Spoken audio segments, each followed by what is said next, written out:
So, Stephanie, thank you so much for joining me on the show today. Introduce yourself to everybody. Well, Andy, thank you for having me today. I love talking about flock cameras, as you probably already know. But my name is Stephanie Lindsey. I'm an attorney in the state of Georgia. I've been a practicing attorney for this year, make 25 years. Very good. Congratulations. So, what motivated you to become a lawyer? you, I get that question asked of me all the time, and I hate giving the response because it's so cliche, but it's true.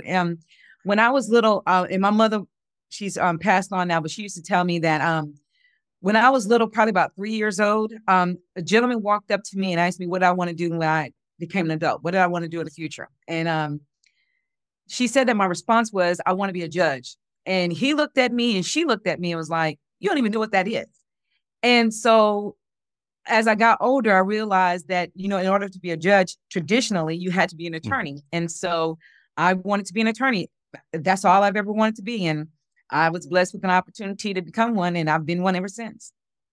That is awesome that you just picked that and that is what you wanted to do. And here you are doing it. I don't understand it. And if you believe in a higher being, then that's the only way that you can explain that, because I have never wanted to do anything else but this. I've never, said, oh, I want to do this at one point. No. I've always wanted to be an attorney. Always, always. And that was my destiny. That's my calling. And that's what I'm today. And I'm just so thankful for the opportunity to help people, and to help people in a different way, because you can help people in all different aspects, but I'm using my legal knowledge and expertise to help individuals do a lot of different things, So I have a various area of practice that I have. So I do some criminal defense. I do a lot of personal injury, a lot of wrongful death. So in all those aspects, it's about helping people. Very good. That's what I like to have and guests on my show, are people who they get up every day to make the world a better place, to help as many people as they can. So I very much appreciate you being here. Thank you. Thank you. All right. So you and I have a shared common interest, and that is the flock camera that has recently become kind of prevalent over the last few years. But a flock camera is just a automatic license plate reader. So kind of explain to us what that is and why it's used by police. Well, to start out, I think that what fascinated me before even getting into the flock cameras were the tag readers that were used by repo drivers. I don't know if you ever heard of that, but repo drivers actually were the first ones to start using those tag readers.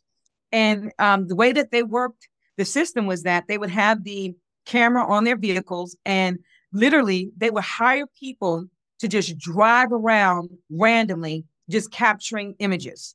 And so that's how they built up the database in order for them to kind of utilize this technology on reading tags and finding tags. So, I heard a call one day years ago from a client who indicated to me that she had gotten arrested for getting in a fight at a Kroger. And she got in a fight with the repo gentleman because she was in the store, and her husband was outside, and the vehicle was tagged, I guess, picked up by the repo guy because she had done a title pawn on the vehicle. And so the title pawn company had repoed the vehicle. And so as a result of that, they were stopped. And she didn't know that you could do that. And so that's how I learned about these tag readers that can instantly pick up these tags. And as long as the information is in the database, the criteria is put in a database about the particular tag, the reader will actually pick it up. So for instance, if I know that I'm looking for a vehicle that has this tag number, this car, make, model, and color, I can put that in the database. And so that computer will just ride around, or the camera will just ride around. And as soon as it hits, it'll alert the repo guy that the vehicle is right here. And so that fascinated me.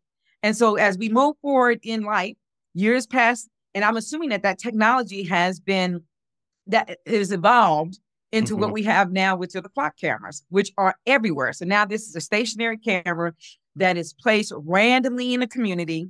And they're placed by private entities and they're placed by government entities. And they just basically pick up tags. That's what they used to do. Now they're more enhanced and they're picking up more than tags now. But it's amazing to me how law enforcement has now developed a procedure, a standard operating procedure of implementing those flock cameras in their investigations and how they transact business as relates to crime solving and just gathering information on people that may be under investigation. So it's Right. it's Big Brother at its finest. Big Brother at its finest. Yeah, it sounds like it. So what sort of, you talked about obviously they're getting the license plate. What other information are these cameras pulling? So these cameras are now able to pull images of the individuals that are in the car. Sometimes it may not be able to capture a full um, um, image of the person's features, but it may be able to tell that there's more than one person in the car. Sometimes it does capture your features. You have to look at it like this. How many people that you know have gone through a yellow light that's maybe just now turning red and they get a ticket weeks later, and the ticket, when they dispute it, the ticket shows their face? Mm-hmm. That happened to me. I disputed a ticket and they sent me immediately me driving through the red light with a smile on my face. Like, so you got to think about that kind of technology is now being used in these flock cameras. So there's that information that the flock cameras are picking up. They're also picking up information about the vehicle itself. It could have a sticker in the windshield or a sticker in the back of the vehicle. Dents, any kind of identifying markers on the vehicle are going to be able to be placed in the flock camera system to pick up these vehicles. So it's just not the tag anymore. Right. So, playing devil's advocate here. So like, let's say you have a political party sticker on the back of your car. They could sort all of the information, based on the same political party sticker on it and people who have similar of it and kind of almost build a database of who supports what party in a community. Look, I don't know that specifically, but I do know this. They're able to identify a particular sticker on the vehicle, the location of a sticker on the vehicle. And, like you said, playing devil's advocate, like what are the limitations to that? What are the limitations on you saying, I'm looking for a red and black sticker that has this image on it, and I want to see the tags associated with that sticker? While I don't have personal experience through my business in identifying that that's what that's used for, I can only assume that if you're able to identify a particular sticker and the location of the sticker, that you could take that information and go wild with it. I mean, there's nothing limiting what the flock camera system capabilities are at this point, because like I said, initially we thought it was just reading a tag. We now know that that's not the case. It's more than just reading a tag.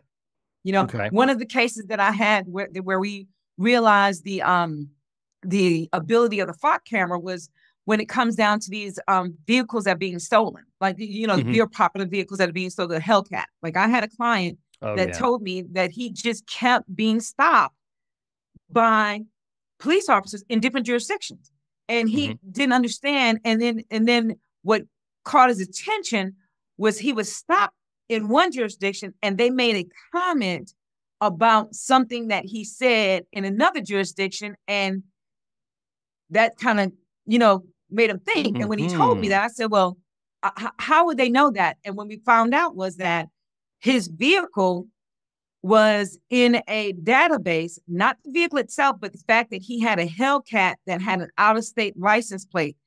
There was a criteria run in one jurisdiction picking up all those vehicles that met that description. And when he was stopped, they got his vehicle identification number off of his windshield. And you're saying to yourself, well, how do you do that? Well, when the officer's talking to you, they're able to get all that information. And so they put that information in the database. So that's what caused him to keep popping up along with his license plate. And so the notation was, we need to figure out how we can get the vehicle identification number from somewhere else in the vehicle, instead of just on the windshield, in the dashboard area. Right. And yeah, so right there in the front. That's what caused me to realize, wait a minute now, how are they getting this information, and how are they communicating with one another the way they're communicating with one another when you're not a suspect of anything? And that's when we delved more into the flock cameras, and we started the flock camera series, because People needed to know, like, you can be an innocent person that just happen to have one of these vehicles, and you're going to be targeted because you have one of these vehicles. So, right. and then we So went from there to them tracking individuals that maybe vanished from a county and putting their license plate in to see where they've traveled. Why are you doing that? You want to see if they're in the county, but now you don't even have to have a witness that says that they're in the county. Now the flock camera can pick up your tag and show that you're where you're not supposed to be. right. So, there are people who say, okay, the flock camera provides an important service because they can potentially find a stolen vehicle or somebody who has been kidnapped and this vehicle's been reported. And I think that's all well and good. That's good policing.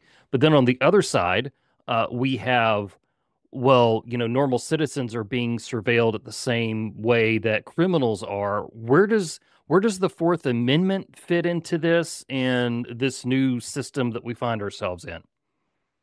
Well, I can tell you what I've researched. I understand that concern. Hmm. The concern is, how far are they allowed to take it without having some type of oversight? And as it stands right now, there has not been any successful challenge to the Fourth Amendment, rights that we have as relates to flock cameras. And the reason that is because you don't have a right to privacy to your tag. And remember, Right. the purpose of the flock camera is to pick up the tag. You don't have a right to privacy on a sticker that's on your vehicle. You don't have a right to privacy on anything that is open and obvious on the vehicle. You don't have a right to privacy. You don't have a right to privacy to the color of the vehicle that you're driving. You don't have a right to privacy to the make and model of the vehicle. Because there's no right to privacy, there is no Fourth Amendment violation. Now, are there violations? We would have to assume yes, if you are tracking individuals without any justification for why you're tracking the individuals. Sure. Does that happen? I would have to assume that it does. But the bottom line is, how do we prove that? You don't prove that unless you are in a case that has resulted from that type of surveillance and you're able to track back that investigation to the illegal use of flock cameras. And then you're able to proceed forward with a motion to suppress that information because it was done, illegally or unlawfully. Right. So to kind of bring this home for folks, when you are in public, you have no right to privacy. And the courts have upheld that for a very long time. That's right. And while that may make us feel uncomfortable, I was actually talking to my 12-year-old son this morning, and I said that I was talking to you on my podcast today, and I was like, talking about flock cameras, and he's like, well, don't people need permission to take your picture? And I was like, well, and that's what we teach kids. That's what we teach kids now. And so it was kind of hard to explain to him, like, no way, because if you're in public, you really don't have a right to privacy, which was kind of confusing to him. And when I said it all out loud, it kind of sounded confusing to me too. We did. Let's compare that to facial recognition software. Like when you're out and about, you don't even know how many times you engage that type of software in your day-to-day routine. And so is there a constitutional violation for there to be face recognition software that picks up your image and, runs any kind of, background check or whatever the case may be as relates to the image that they found? Typically, my understanding is if they catch your image, they're only able to compare that image to an image that they have stored in the system, like a BOLO or something to that effect. Mm-hmm. I mean, are there opportunities to go beyond that? I would assume so, but we're not the way that we used to be back in, the time where computers and technology, wasn't taking over everything. We're not talking about using a Polaroid camera to take an image anymore. That's not right. And waiting for it to come out, and then we're not doing that. So as technology evolves, as AI evolves, Oh yeah. I would assume that there will be challenges to Fourth Amendment constitutional rights. However, with the evolution of technology the way that it is, it makes it very difficult. Right. And, there are Yeah. always exceptions that are in favor of the government when it comes down to Fourth Amendment issues. So one of the exceptions is like we already know, if it's open and obvious, is in plain view. If it's in plain view, then there's no issue there. Right. Right. And also to your point that you're making a moment ago, the license plate that you have on your car belongs to the government technically. It does not belong to you. You pay a fee for it and they require you to put it on your car. So it's government property that is on your personal property. Do I have that right? I'm not sure of that, but I can tell you this much. It really doesn't matter who owns it. The bottom line is it's open and obvious. It's in plain view. Okay. That's the main thing. It's in plain view. You by law, you have to have your tag in plain view.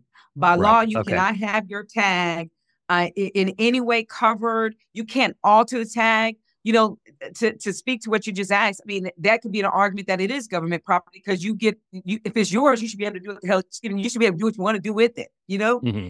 But if you alter that tag in any way, that's a crime. Gotcha. So if you hide the tag in any way, that's a crime. Okay. So I need to go wash all the white out off the back of my license plate right now. That's what you're telling me?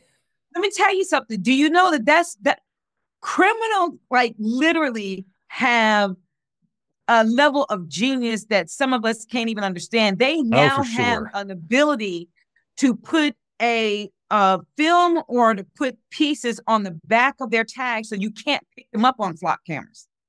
There's a way to mask that. And so you would think that would help you. But again, when you have characteristics on your vehicle that stand out, then that also, it doesn't help that you took the tag off or that you altered the tag or did something to the tag, because the bottom line is they're still going to be able to find your vehicle. And I've had that instance happen where an individual thought that by taking the tag off of their vehicle, they would not be found. Okay. And that did not work. Interesting. It didn't work at all. Interesting. Yeah. I'm always fascinated at the ingenuity that some criminals exhibit to try to get around something or to steal or whatever. And I think, man, that is such, a great sign of intelligence. I just wish you could do something legal with it. I'm sure you hear that all the time. Yes, definitely. Okay. So we're talking about data collection in essence here. Like they're collecting all this data on our cars. Like when we go to a website, we can sometimes opt out of this data. Can we as individual citizens opt out of a license plate reader company? Is that something that we can do? I'm not sure you can do that because, again, the license plate is out in plain view. And so with a license plate reader, what they're doing is, my name is Stephanie. I transact business with you, and I just give you an example for the title pawn. I am giving you my title to pawn. When I give you my title to pawn, you have my make, my model, my year, my color, my tag number. Those are the 5 things that you have, and you have my name.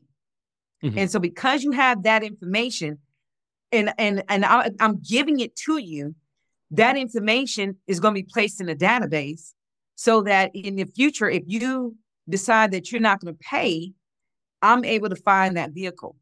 Okay. So think about it from this standpoint. If you are seeking a service from someone that you need, you basically are signing away so many rights when you do that it's impossible for you to later on say, I don't want every company that's out there that has a database of collecting tags. I don't want my information in it. That's not going to happen because you signed over certain rights when you engage the business with the person that you are trying to not pay. Do you follow me? Yes. I do. So it's hard to use that principle of, you know what, this is a privacy issue and I want to opt out and I have a right to opt out, because the person is not using the information for financial gain. Their person is using the information for the purpose of making sure that their collateral is protected. Right. And their rights are protected as relates to that. Right. And so then you make a great point here because I have done research on flock cameras. Flock in particular, and there's different brands that make these cameras. Mhm. Motorola is another one. But specifically with Flock, they are not selling your data. They're not Nope, selling any of that sort of stuff. It really just goes strictly to like police databases and that sort of thing. So that is at least one thing, in their favor that they're not selling this data without our consent. they're not doing that. And the neighborhoods now, it started out focused on subdivisions that Hmm. just wanted to have another measure of surveillance to deter crime in their community. And it just evolved so much into now the government can lease flock cameras. And Hmm. that's another layer of issues that you have when you see a flock camera. And ironically, I started the series, and probably a week after I started the series, I got a call from an individual from local law enforcement letting me know that because of they believed, and they were joking when they said it, but it was true, because of me talking about the flock camera so much, someone had come in the community and had destroyed a flock camera. Oh, all right. And I was like, well, that's not smart because they can capture you destroying the flock camera because they're going to capture your image because even though you're not a vehicle, you walked up to the camera. And so Hmm. as a result of that, you now on image for the flock camera. One of the things that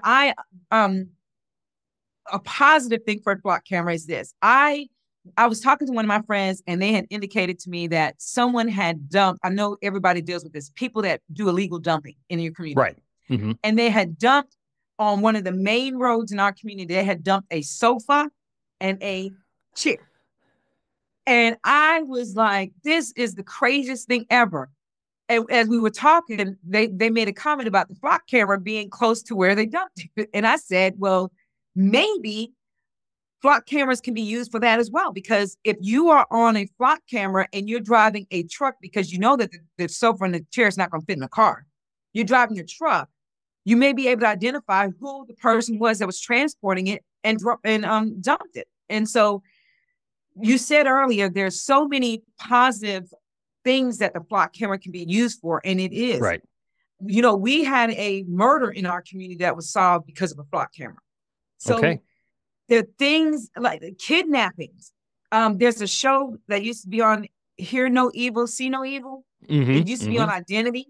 And what they would do is they would just, if somebody was missing or something happened to someone, they would track all the cameras that that person had came in contact with and just would keep tracking their movements through the cameras. Same thing with flock, with the vehicles. We have crimes that are solved because you may have a vehicle that's picked up near a crime scene and you track that vehicle everywhere that vehicle's gone, and it sets a pattern that may be the suspect that you are looking for a crime that occurred. So it's a lot of positive things that flock camera can be used for. You just have to set parameters so there's not Hmm. misuse. Right. Right. And we'll talk about, I want to ask your opinion on those parameters here in just a few minutes.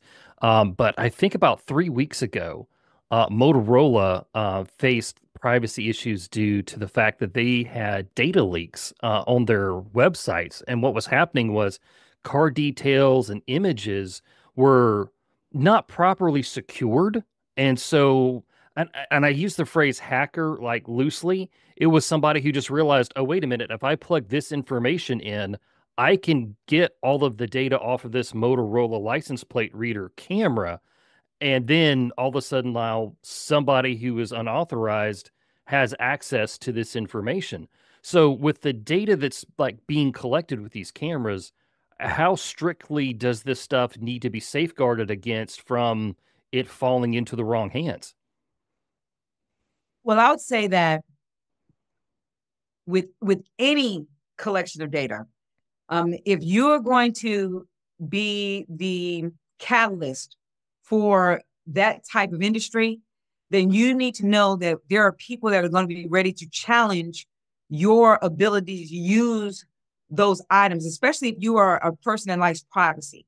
And so the first challenge would be whether or not the actual company has employed measures to secure that data.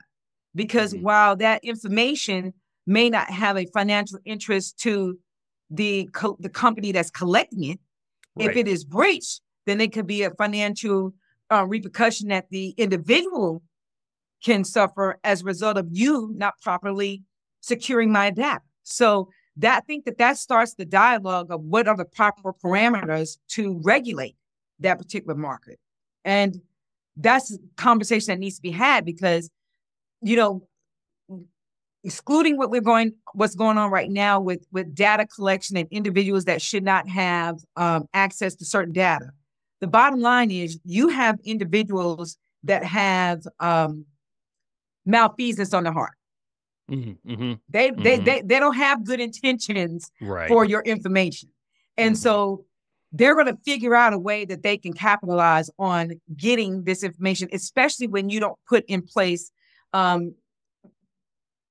mechanisms or measures to kind of deter from breaches happening.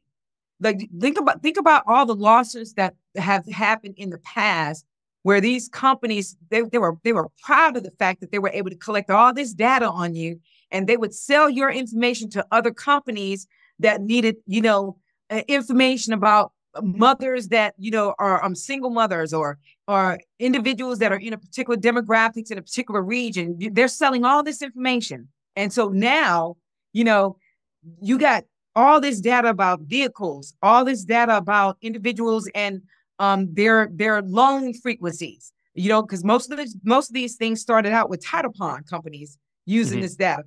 And so you got all this information on people and you're not putting in any kind of measure to make sure that information is safe. They need, I know that people feel like we're in a litigious world, but that's how you fight your privacy issues right there. Sometimes a privacy issue is not fought on privacy grounds. Sometimes your privacy issues are fought on financial grounds because you messed up and leaked my information. And as a result, somebody has stolen my identity, pretended that they own this vehicle that I own. And, here we are. I have now these individuals that have gotten all these loans in my name. Just to give you an example, when you go through your credit clearances, like when you apply for something and they ask you all these questions about, they may ask you a question like, what vehicle did you own in 2000? Who was your who's your lender on this particular vehicle? Right. That's information that overlaps into these databases. Okay. And so if they can get information on Stephanie and they may have, this is her name, this is where she used to live 10 years ago, this is where she used to live, but they don't have my information on a vehicle, but they're able to get my information on a vehicle as a result of your sloppiness and your inability to secure my data, then they have a whole picture of who I am. And if that question is being asked, they're able to provide an accurate response to that question. Right. Sometimes your best arguments are not necessarily arguments regarding privacy. Sometimes you can argue those issues and be able to get, what you're trying to get accomplished that you would not have gotten accomplished if you challenged these by the Fourth Amendment. Right. Okay. So flock cameras and Motorola cameras and all these, ALPR cameras, they are holding and retaining the data, but they are also purging them. But it seems to be, in the research that I've done, it's kind of up to the company where and when they want to do it. And then it's kind of up to local law enforcement to say, oh, wait, we need to hold on to this one for a little while, and they can kind of flag it to keep it for longer. If you could write a law about, ALPR cameras in the state of Georgia, what sort of like data retention would you put into it? What sort of, I don't know, even public notice? Like what would Stephanie's law be to help one, police, and also to privacy advocates when it comes to these cameras? Well, for one thing, I think that there needs to be education to the individuals that definitely are going to interact with this particular camera. I think that there should be a notice placed in the paper. You know how they have legal notices? Yeah. When you know that there's a flock camera that's going to be coming to a particular community, you need to put that notice in a newspaper of that community, let people know that there's going to be a flock camera that's installed in the community and where it's going to be installed. Now, I know that there'll be people that'll say, well, you know what, why would we want to do that? Because, this is primarily for criminals. This is primarily for criminals. Well, depending on who you are, depending on how much stink you make, everybody is one step away from being identified by law enforcement as, that's the reality of it. And so I think that it's important for us to have full transparency, especially when the government, they're the ones that are leasing it, because you don't have to be a government entity to lease a flock camera. Mm-hmm. You could be a neighborhood, but they'll be able to use it. And so I think that that's a start with writing legislation that addresses privacy issues with flock camera. As relates to anything else, it's such a complex area. And people don't realize how complex it is when you talk about the information that can be gathered in this. If I say, you know what, let's go ahead and purge the information after a year, but then there's something that happened, 2 years ago, and this would have been, great for us to be able to utilize the technology to find out what the information was during that time period and how we can move forward with our investigation, then that information is lost.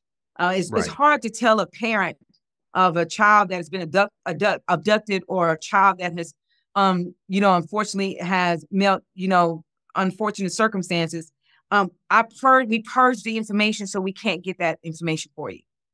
Mm-hmm. You keep everything else forever, but you couldn't keep this information for 4 years. So just in case it was needed, later on, we would have it. So it's so complex. I mean, I've never really even given it a lot of thought, because the concern right now is just educating the people on what they are. I mean, some people didn't even know what they were. I said, I'm going to post some pictures of what they are. And I posted the pictures, and I had everybody, that's in my neighborhood.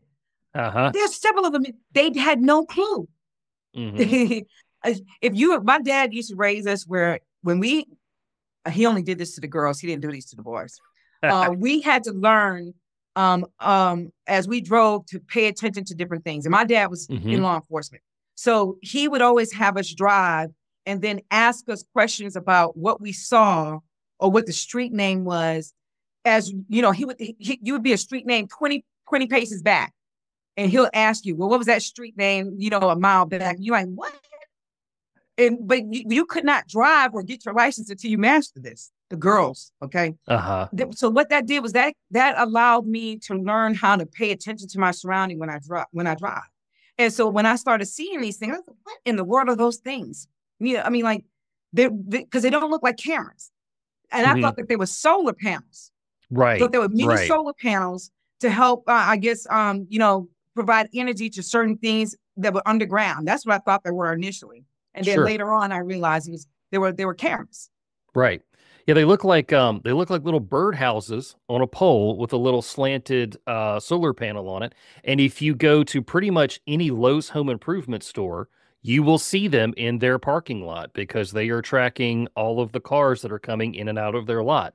Even if you don't have business in Lowe's, you're just driving through, the flock cameras there are going to pick up your license plate. Yeah. So that's crazy. And you didn't ask for that. Nope. you just want to go in there and get your items from Lowe's. You want to get some plants, you want to get some fertilizer, you want to get, some equipment. You didn't ask me all your information about your vehicle to be put plaster all over the United States, because everybody's going to have it. Right. Yeah. And that's the hard thing. Okay. So we've talked about flock cameras. I felt like you've done a great job in educating us in what's good about them and what's bad. For anybody who's just learning about this, what tips do you have for them just to be able to navigate this subject and still try to maintain some level of privacy? What I've been telling people is don't do crime, because that's the thing. There's nothing that you can do to get around a flock camera. You can't. There's no way that you can drive down the street, see a flock camera, and say, I refuse to, adhere to this invasive intrusion on my rights, and I'm gonna stop, and I'm not gonna go this way. I'm gonna turn around and go another way, because there's gonna be one wherever you go, there's a flock camera. You cannot miss it. You know, that's all I can say. It's just that if you are a homeowners association and you're interested in getting a flock camera, I would suggest that you really educate your homeowners on what that entails, because while it would be great for the neighborhood to monitor activity going in and out of the neighborhood, at the same time, you need to advise them that this is a permissible invasion of your privacy. Right. Yeah. Because a lot of people are like, oh, that sounds great because we'll catch criminals coming in and out, but it's also going to tag you going in and out. Maybe you're going in and out at odd hours. Maybe some car is driving to your house that you don't want to have to explain to everybody else because it's your own private business. But that sort of stuff is getting logged by these cameras that are owned by HOAs. Well, and you know what, the crazy thing is, when we first started talking about this, I said, we don't realize that when we first learn about a product or a type of technology, we learn it the way it is and the way it's intended. Over time, the purpose and the use changes.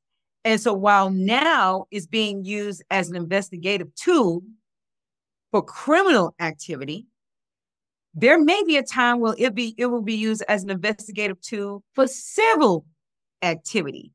For instance, if you are married and you're getting a divorce, and in the divorce action, you're trying to prove certain things in the divorce action, there may be a time where you would be able to utilize a flock camera by providing a tag number, make and model of your spouse's vehicle, and asking the company to provide the activities of where that vehicle has gone over a certain period of time.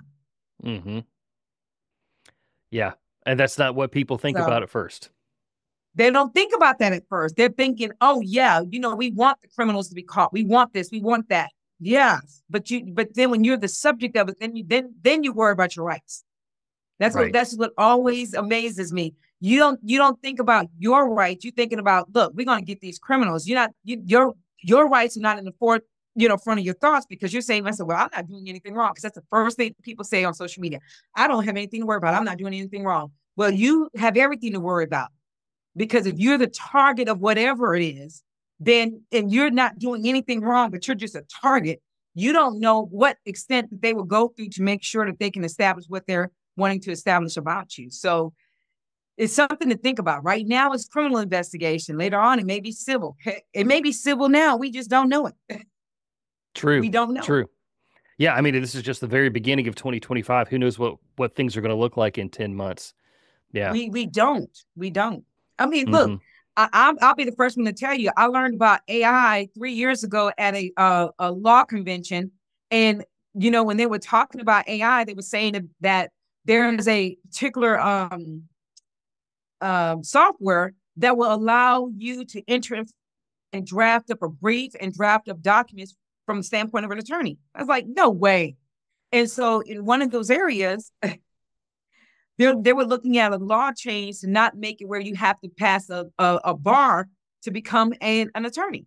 Like you didn't have to take the bar exam to become an attorney, because this technology was available to help facilitate some of the legal things that you needed to do. And I was like, yeah, right. Look at how many lawyers now are using ChatGPT law. Yeah. Look at how many non-lawyers are using it. Right. Yeah. Yeah, it's we're finding out new stuff every day. So what I've learned from you today, Stephanie, is that don't commit crime. I need to back into my parking place from now on, so that somebody doesn't get my tag that way. That doesn't help. I had a client that did that. Really? It did not help. Okay, then. He backed into these places so you couldn't get his tag. He took his tag off in some places, and they still were able to track him because of a sticker. It was amazing, because there was nothing that would identify him at all. Wow. It was unreal. Wow. So Well, Stephanie, I have learned a lot from you today from, the folks who are listening here. They want to find out more about you and the series that you are doing on flock cameras on social media. Where can they find you online? Attorney Stephanie. So it's at Attorney Stephanie on TikTok and at Attorney Stephanie on Instagram, and our YouTube page at Attorney Stephanie. I think that is set up where the flock camera series is in one location, so you can pick up all the flock camera information, and it's the same way organized on TikTok and Instagram. But is a great series for you to look at because we started in the early stages, and as we went along, we still had people that were contacting us, asking us questions about flock cameras. Ironically, we had attorneys contacting us, asking about flock cameras. Law enforcement was very engaged because I got calls from law enforcement. I have a lot of people in law enforcement that I consider to be friends and close to, and they would tell me, this is what's going on, and this is what happened, and you're not going to believe this. And that's how I'm learning so much about it from the other aspect of it. Yeah. Wow. That's amazing. So, Stephanie, thank you so much for your time today. I appreciate you. I appreciate that you were trying to educate us and you were trying to make your community a better place. God bless you. Thank you. Thank you. And thank you, Andy, for having me and giving me an opportunity to talk more about flock cameras. They're everywhere. They are everywhere.